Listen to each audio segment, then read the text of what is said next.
utirela udlalile ngengane Dube. Uthi ufuna imali yase-crash ingane vele awufisa ama-trucking. Uthi ufuna imali yase-crash. Ufuna imali yokuzingane crash manje. Hey, reva kancane Mpumelelo.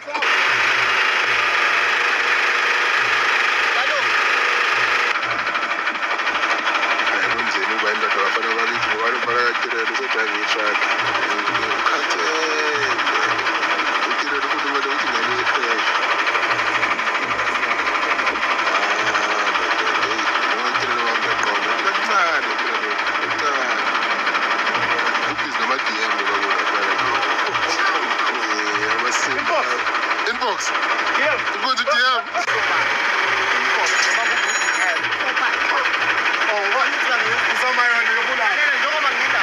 Ulamanga uzama imali yokuyisa ingane e-crash umakhala wathi futhi imali yokuthi ingane ihambe ye-crash.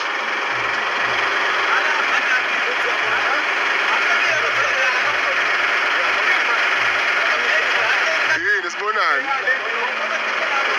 Usufuna ukukhala yini? Mina lento yokukhala yakamsebenzi yabekwa. Lo Bucks wabe ney'tshebe nje bayakhala. Sanibonani, ngiyanamukela ku-Kgabollo the Tea, le channel la esiphunga khona itiye singajaji muntu, okay? So nango-ke uMpumelelo kuthiwa usethole umsebenzi omusha wokuqhuba ama-truck. Mina ngithi ngiyambongela and kubalulekile ukuthi indoda isebenze. Indoda kumele ikwazi ukuthi ihambise ingane yayo e-crash. Indoda kumele ikwazi ukuthi i-afforde i-daycare fee of 3,000 rand for ingane yayo. And for him ngobe ney'ngane ey'ngaka nje kubalulekile ngempela ukuthi asebenze. So siyambongela-ke, siyambongela nomakale ingane yabo isizokwazi ukuthi iye e-crash.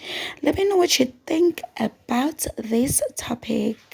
Nokuthi useyasebenza, ngazi usazoyondla yini ingane ngoba phela sibonile ehlazeka ku-season 3 of Izingane Zesithembu. Comment, like and subscribe. Mina ke sengiyokubona kwelandelayo.